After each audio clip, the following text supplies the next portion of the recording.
Hello everyone, আসসালামু আলাইকুম রহমতুল্লাহ। আশা করি যে যেখান থেকে দেখছেন সবাই অনেক ভালো আছেন। আলহামদুলিল্লাহ, পরিবার নিয়ে আমিও অনেক ভালো আছি। সবাইকে পবিত্র জুম্মা মুবারকের শুভেচ্ছা। আজকে শুক্রবারের দিন আগে গ্যাস থাকতো সারাদিনই, শুক্র আর শনিবার। এখন এমন হয়েছে যে শুক্র শনিবারে আরও কমে যায়।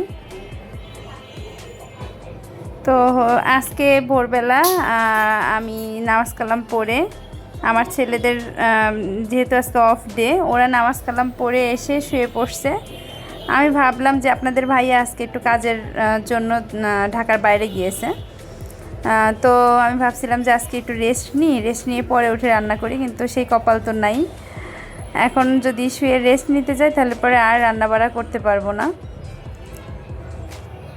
মেয়েদের লাইফটা সকাল থেকেই শুরু হয় রান্না বাড়া, সংসারের কাজকাম, বাচ্চা কাচ্চা সামলানো দিয়ে। তারপরে রাত্রেবেলা দেখেন একদম রান্না বাড়া যখন কমপ্লিট হয়ে যায়, আমার তো হয়, আমি মনে করি যে প্রত্যেকটা মেয়ে মানুষেরই এরকম হয়তো বা হয়, যে রাত্রেবেলা কাজকাম যখন পুরো আর থাকে না, তখন আবার পরের দিনে টেনশন হয় যে কালকে কি রান্না করব। সেই জোগাড়গুলো মানে নিজেই মেন্টালিভাবে নিয়ে রাখি। এদিকে আমি করলা কুটে চাপায় দিছি, আর এদিকে আমার করলা ভাজিও হয়ে গেছে। তো সকালবেলা ওরাও একটু পরে ঘুম থেকে উঠে পড়বে, ওদের ম্যাডাম আজকে পড়াইতে আসবে। তো ম্যাডাম এর আগে 2 দিন গ্যাপ দিয়েছিল, এই কারণের জন্য আজকে অফ ডে, তারপরেও পড়াবে। মেয়েরা একমাত্র বিয়ের পরে একমাত্র শুধু তাদের শান্তির জায়গা মায়ের বাড়ি। মায়ের বাড়িতে গেলে যে কয়দিন থাকা হয় একটু রেস্ট পাওয়া যায়। আমার আম্মুদের বাসায় যেহেতু আমার থাকার কপাল নেই, আপনাদের ভাইয়ের সাথে করে নিয়ে যাবে, আবার সাথে করে নিয়ে আসবে। আর এইবার শুধু আমার রমজান মাসে আমার যেতে পারছিলাম।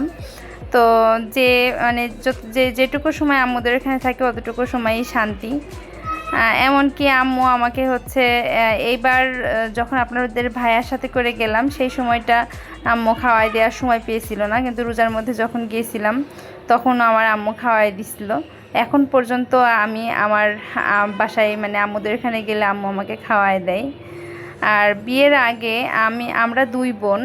তো বিয়ের আগে আমার এমনই ঠেকারি ছিলাম যে শুয়ে থাকতাম, আমার আম্মু আমাকে খাবার খাওয়াই দিত। আবার পানি খাওয়ার সময় আম্মু বলতো যে আম্মু উঠে পানি খাও, নাহলে গলায় বেঁধে যেতে পারে। তারপরে যখন শুয়ে থাকতাম হাঁ করলে পরে আম্মু পানি মুখের ভিতরে দিয়ে দিত। তো এই বিষয়টা সবসময় মনে পড়ে যে এখন এতদিন আমার আম্মু আমার জন্য করছে, আর আমি এখন আমার সন্তানদের জন্য করি। আমার সন্তানদেরকে কিন্তু আমি এত বেশি করতে পারি না, আমার আম্মু আমাদেরকে নিয়ে যা করছে। ওদেরকে মাখায় দিলে পরে ওরা এখন খায়, আমার খাওয়ানোর মতো ধৈর্য এখন আর হয় না। তারপরে এখন সকালে কোনো রকম ওদের করলা ভাজি আর ডিম ভাজিটা করে খাওয়ার দিয়ে দিলাম, কারণ এখন যদি আমি গোশটা রান্না করে দিতে যাই তাহলে ওদের অনেক বেশি ক্ষুধা লেগে যাবে। আর ম্যাডাম চলে আসবে, ম্যাডাম আসলে পরে তো একবারে যাবে 12টার সময়। তো এই জন্য আমি তাড়াহুড়া করে ওইটা করে ওদেরকে খাওয়াই দিলাম। আর আমার বড় ছেলেকে নিয়ে সমস্যা, ও একদমই গোশ ছাড়া সেরকম কোনো কিছু দিয়েই খেতে চায় না। ওর যে এত সমস্যা, ওর যে এত বড় বড় রোগ ভিতরে, কিন্তু ও এখন আল্লাহর রহমতে অনেকটাই রিমুভ হয়েছে, কিন্তু ও একদমই সবজি খেতে চায় না। যত ডাক্তার দেখাইছি প্রত্যেকটা ডাক্তারের একই কথা, যে ওকে বেশি বেশি পানি খেতে হবে, বেশি বেশি সবজি খেতে হবে।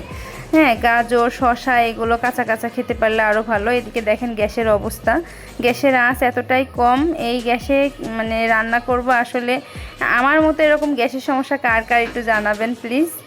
আর এদিকে আমার গোশ রান্নাটা প্রায় কাছাকাছি শেষের দিকে।